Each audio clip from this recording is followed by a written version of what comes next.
Oke, bismillah. Assalamualaikum warahmatullahi wabarakatuh. Bulannya telah menguasai hati.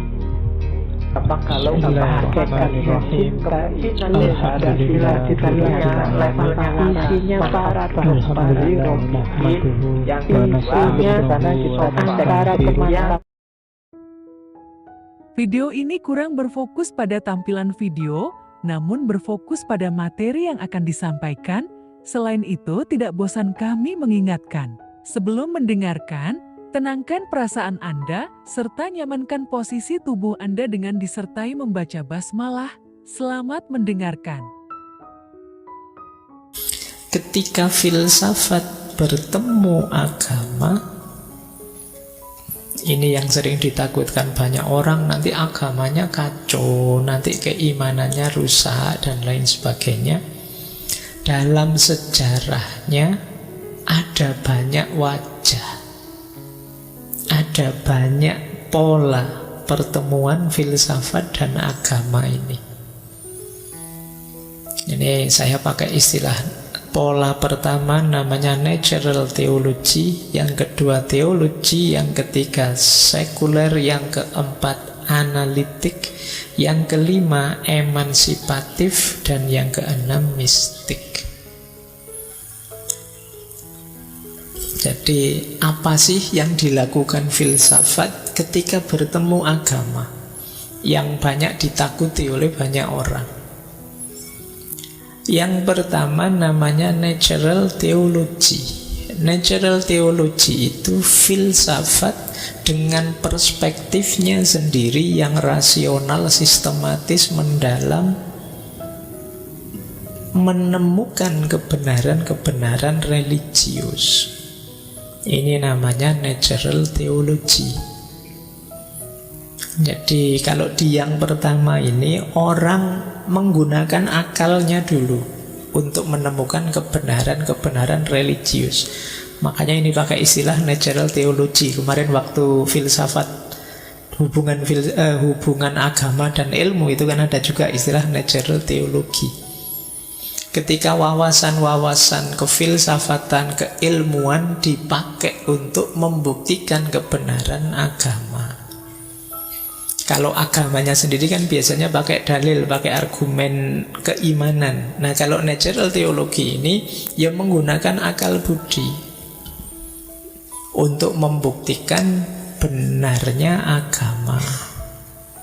Jadi tidak diawali dari keimanan, tapi diawali dari rasa ingin tahu. Ini namanya natural theology. Ya kalau di yang pertama ini hasilnya bisa cocok dengan keimanan, ada pula beberapa yang tidak sesuai, tidak cocok. Ini di yang pertama. Jadi filsafat melakukan gayanya sendiri, perspektifnya sendiri untuk menemukan kebenaran. Ada yang kedua. Kalau yang kedua ini gaya teologi. Gaya teologi itu orang, kalau dalam Islam ada istilah ilmu kalam. Kalau di model kedua ini filsafat hadir untuk membenarkan dan mendukung keimanan. Jadi filsafat merasionalkan, melakukan rasionalisasi kadang-kadang. Ini gaya teologi. Kalau di yang kedua ini imanmu aman insya Allah, kalau kalian takut. Jadi itu yang dilakukan para mutakallim. Gaya iman yang didukung oleh filsafat. Ini di abad tengah terkenal sekali gaya kedua ini.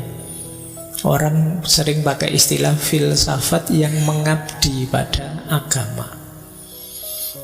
Jadi kalau yang pertama tadi kan filsafat jalan sendiri, yang hasilnya bisa ketemu bisa tidak dengan agama, tapi biasanya ketemu karena kebenaran akal dan kebenaran wahyu itu kan sama-sama dari Tuhan.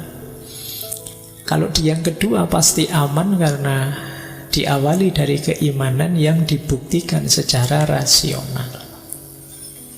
Kalau yang ketiga gaya sekuler.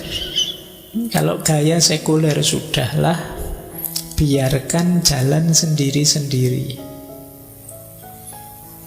Misalnya ada pendapatnya Immanuel Kant yang bilang filsafat memberi ruang pada agama. Alasannya apa?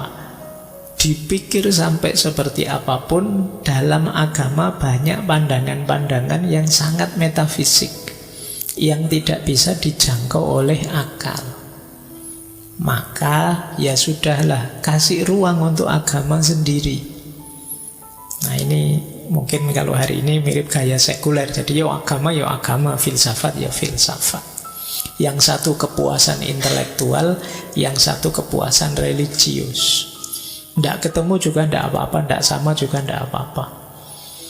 Nah ini kayak kalian misalnya begitu masuk masjid, wah jadi orang soleh. Nanti keluar masjid kumat lagi. Ya, kamu tidak mau disebut sekuler, tapi ya kamu gayamu sekuler. Jadi kalau di masjid sujud nangis-nangis, tobat, nanti balik ke kantor korupsi lagi.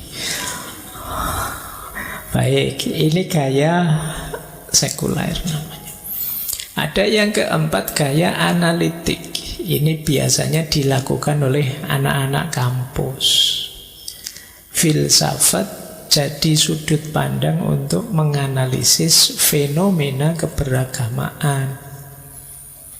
Jadi dianalisis, oh kalau orang beragama ini cara berpikirnya begini, perilaku hidupnya begini, itu dianalisis. Kalau yang agama ini lebih menghargai waktu. Oh kalau yang ini emosinya sangat luar biasa. Oh kalau yang ini lebih santai. Kalau ini analisis. Ya skripsi-skripsinya anak-anak mahasiswa jurusan agama itu kan gaya analitik ini. Dia ada di luar medan, di luar gelanggang, mengamati perilaku-perilaku, mengamati sikap-sikap, mengamati kebiasaan-kebiasaan, fenomena-fenomena, terus dijelaskan. Ini gaya analitik namanya. Nanti ada gaya emansipatif. Gaya emansipatif ini agak kritis. Dalam rangka apa? Meningkatkan kualitas beragama. Gaya emansipatif itu mungkin agak nyelekit, agak tidak enak, tapi sebenarnya tujuannya emansipasi. Emansipasi itu biar kita lebih baik. Misalnya orang kritik kita, loh katanya jadi orang beragama tapi kok kelakuannya begitu. Ini kan diingatkan. Katanya cinta damai, kok tiap hari ngamuk terus, kok tiap hari, ya itu diingatkan. Katanya kasih sayang, disinggung sedikit tersinggung, marah-marah. Ini gaya-gaya kritis seperti ini namanya gaya emansipatif. Yang kadang-kadang kita tidak sadar, kita merasa keberagamaan kita bagus saja, begitu iya ya ada kurangnya gitu. Nah, ini gaya emansipatif. Ada yang terakhir gaya mistik. Kalau di gaya mistik ini filsafat hadir untuk menjelaskan pengalaman keagamaan. Pengalaman keagamaan itu kan sesuatu yang sangat privat, batin. Cuma kan ada kalanya perlu diceritakan, perlu disampaikan, meskipun tidak mudah. Di situ filsafat hadir membantu untuk menguraikan, untuk memahamkan pengalaman yang sedang dirasakan. Jadi buku-buku filsafat mistik, buku-buku tasawuf falsafi kalau dalam Islam itu jenis yang terakhir ini, menggunakan filsafat untuk menguraikan penghayatan dan pengalaman keagamaan. Jadi ada 6 jenis peristiwa yang terjadi ketika filsafat bertemu agama. Dari 6 ini yang mungkin bisa agak bersinggungan, ya, mungkin bahasa kita tadi agak menggoyang keimanan kita, ada di yang pertama. Itu pun tidak semuanya, mungkin sebagian kecilnya saja. Di yang kedua aman agama kita. Di yang ketiga jalan sendiri-sendiri, aman, tidak bersinggungan. Di yang keempat analitik, malah di luar gelanggang, cuma menjelaskan fenomena saja. Di yang kelima juga sifatnya mengkritik untuk perbaikan. Di yang keenam sebagai alat untuk menjelaskan. Jadi kalau ada yang tanya sejauh mana filsafat bisa menggoncang keimanan kita, ya paling kalau dari situ ya persentasenya sangat kecil. Baik, kita lanjutkan lagi biar tuntas ya. Sebelum lanjut, jangan lupa dukung channel ini dengan cara like, komen, dan subscribe. Selamat mendengarkan kembali. Ada satu teori yang bilang begini, bahwa agama dan filsafat itu bisa saling mendukung. Apa yang bisa diberikan oleh agama pada filsafat? Yang pertama, agama bisa memberikan inspirasi, bahan tentang kebenaran pada filsafat. Yang kedua, agama bisa memberi argumentasi. Tentu saja argumentasi religius, berdasarkan teks, berdasarkan pengalaman keagamaan, berdasarkan fenomena keagamaan. Yang ketiga, agama bisa memberi orientasi berpikir. Filsafat itu kan kalau tadi inquiry, hakikatnya kan alat. Alat itu dipakai untuk tujuan apa? Nah, itu agama bisa memberi orientasi. Alat akal kita yang canggih itu kamu bawa ke sini loh. Kamu pakai untuk hal-hal yang positif ini loh. Itu agama bisa membantu. Jadi biar jelas tujuan dan arahnya. Dan yang terakhir tentu saja agama memberi banyak wawasan pada filsafat. Akal kan banyak keterbatasan-keterbatasan. Sepinter apapun orang, tidak ada orang yang tahu segalanya. Tidak ada orang yang sepinter Google atau ChatGPT. Kalau dari sisi ini mungkin kita mulai kalah dengan mesin. Nah, agama memberi informasi-informasi sehingga kita wawasannya luas. Jadi jangan dikira agama tidak memberi apa-apa ketika bertemu filsafat. Ada banyak yang diberikan. Tadi loh, inspirasi tentang kebenaran, argumentasi, mungkin dari nas, mungkin dari fenomena, mungkin dari pengalaman keagamaan. Yang ketiga, orientasi. Dan yang keempat, bahan wawasan. Kemudian sebaliknya, apa yang diberikan filsafat pada agama? Yang diberikan juga banyak. Tadi memberikan pemahaman. Sering saya jelaskan, beriman plus paham itu tentunya lebih kuat daripada iman saja tapi tidak paham. Maka penjelasan-penjelasan rasional itu tambah mantep. Ya saya yakin Tuhan itu ada misalnya, mantep. Tapi dengan melihat banyak bukti rasional, coba kita cek di alam semesta. Alam serapi ini kalau tidak mungkin kan terjadi secara kebetulan. Kalau tidak ada Tuhan tidak mungkin. Berarti Tuhan memang ada. Ini kan contoh argumen rasional. Semula kita percaya saja, sekarang percaya plus ada argumennya. Jadi tambah mantap. Misalnya kalian, saya pokoknya percaya 100% padamu. Alasannya apa? Tidak ada alasan. Itu kan biasa.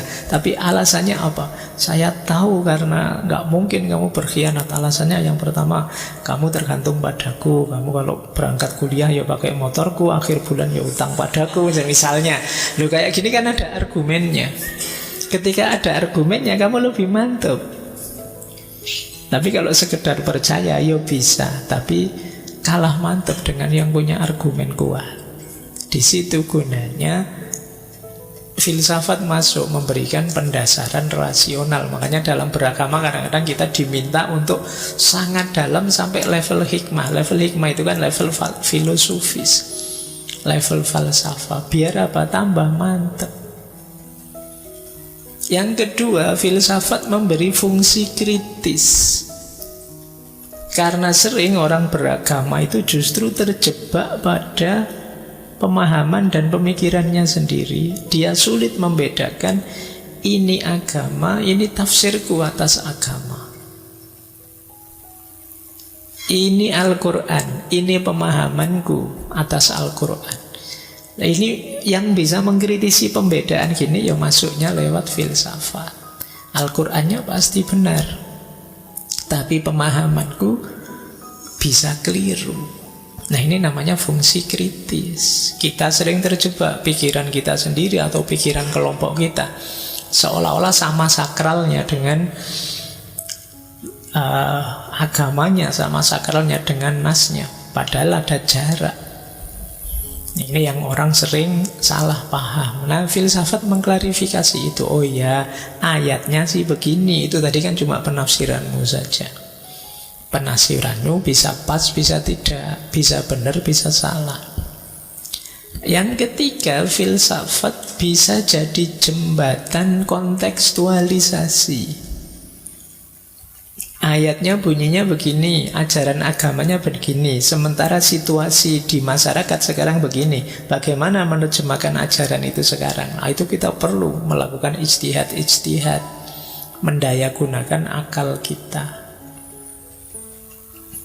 Yang terakhir, filsafat jadi perangkat refleksi muhasabah. Loh, kalau akal kita tidak main sama sekali, agama juga tidak bisa kita pahami. Kita juga tidak bisa ngukur kita sudah tepat apa belum. Jadi ini beberapa ilustrasi dukungan filsafat pada agama. Jadi sebenarnya kalau kita cermati ya sama-sama saling mendukung. Agama pada filsafat, juga filsafat pada agama. Nah, sekarang kita lihat ya. Ada pertanyaan begini, sering ditanyakan pada saya. Kenapa sih ada orang yang masih saja melarang filsafat? Sekarang saya agak ganti posisi ya, seandainya saya mereka yang melarang filsafat. Termasuk beberapa agamawan. Yang pertama, setelah saya baca banyak sekali argumen-argumen, sebenarnya ada beberapa alasan positif, meskipun ada juga yang perlu dikritisi. Ada alasan positif apa? Proteksi yang pertama. Proteksi itu ada niat baik, melindungi umat, melindungi orang beragama, agar tidak sibuk belajar filsafat terus malah kacau agamanya. Jadi ada niat baik itu sebenarnya, ingin melindungi, ingin memproteksi. Ini kita husnuzon dulu ya, versi awal. Jadi ya terima kasih kan mereka perhatian pada kita. Imam Ghazali pernah nulis kitab yang judulnya Iljamul Awam an Ilmil Kalam. Iljamul Awam itu mengendalikan orang awam an Ilmil Kalam, dari ilmu kalam. Maksudnya ya orang harus sadar diri. Jadi kalau memang ingin belajar ya belajar, tapi kalau setengah-setengah tidak, mending tidak usah sekalian, biar tidak kacau. Nah, ini aspek proteksi. Yang kedua, aspek priority. Aspek priority itu iya, filsafat itu baik, filsafat itu penting, tapi dia tidak nomor satu. Dia tidak fardu ain. Di beberapa ulama disebut filsafat itu hanya fardu kifayah kok. Tidak harus semuanya jadi ahli filsafat, nanti malah ruwet dunia ini. Ngwayal kafe itu kan ya malah susah. Semuanya filsafatan, tidak ya sebagian. Kalau sudah banyak, beberapa sudah ahli filsafat, ya sudah, tidak harus semuanya. Jadi sifatnya fardu kifayah. Priority itu ada yang lebih penting, jangan didahulukan yang ini dulu. Ya nanti kalau yang lebih penting beres baru ini. Ya kalau bagi agamawan yang lebih penting itu mungkin akidahnya, mungkin ibadah dasarnya dan lain sebagainya. Itu argumen positif kedua. Argumen ketiga, kapasitas. Nah ini kalau di Ibnu Rus juga disebut kapasitas itu. Manusia itu ada yang levelnya khotobiyun, ada yang jadaliyun, ada yang level hikmah. Jadi memang filsafat itu perlu keterampilan khusus, keahlian yang agak mendalam, yang tidak semua orang mampu. Maka yo ayo mengukur diri di aspek kapasitas namanya. Ayo sadar, wah saya belum nyampe kalau ke sana, nanti dulu itu. Nah, ini namanya kapasitas.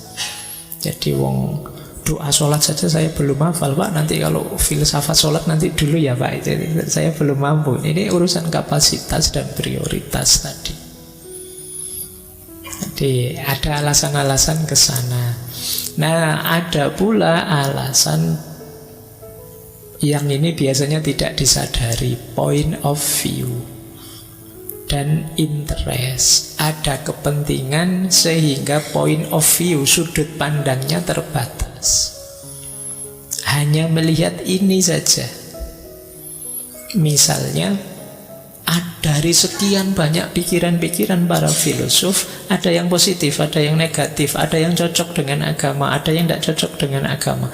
Diambil yang tidak cocok dengan agama saja, diambil yang ateis-ateis saja, terus disimpulkan berarti filsafat itu mesti ateis. Ini namanya sudut pandang yang reduktif. Jadi menilainya kurang utuh, hanya melihat sisi negatifnya. Apalagi terus ada interest-interest, kepentingan-kepentingan, persaingan-persaingan. Misalnya zaman dulu ada fase di mana banyak sekali ulama tidak suka dengan aliran Mu'tazilah setelah terjadi peristiwa Mihnah. Ketidaksukaan pada Mu'tazilah itu terus mengimbas pada pandangan ya semua aliran ilmu kalam itu, ya apalagi yang menggunakan filsafat itu terus dianggap sesat semua. Nah, ada kepentingan ini kemudian jadi ada konflik, kemudian argumennya didramatisir bahwa semua pikiran ilmu kalam, semua pikiran filsafat itu kacau. Nah, ini interest. Ada lagi yang terakhir, saya tidak tahu apa masih ada yang terakhir ini. Nanti coba teman-teman googling ya. Ada istilah filosofobia. Filosofobia itu fobia filsafat. Kalau di penjelasannya sih fobia filsafat itu ada orang yang mengalami trauma-trauma tertentu dengan filsafat atau salah paham tertentu tentang filsafat sehingga dia alergi pada filsafat. Setiap dengar kata filsafat itu bayangannya neraka terus itu. Bayangannya. Jadi itu filosofobia. Jadi bayangannya pokoknya rusak, semuanya hancur, ngeyel, kacau, dan lain sebagainya. Itu filosofobia. Mungkin kalau ada waktu kita bahas ini ya. Ada istilah-istilah, ada istilah filosofobia, ada istilah anti filosofi dan lain sebagainya. Jadi memang ada yang berargumen seperti ini. Terima kasih Anda telah menonton video ini hingga akhir. Semoga video ini bermanfaat untuk kita semua. Semoga kita juga selalu dalam ampunan Allah Azza wa Jalla. Sampai bertemu di video selanjutnya.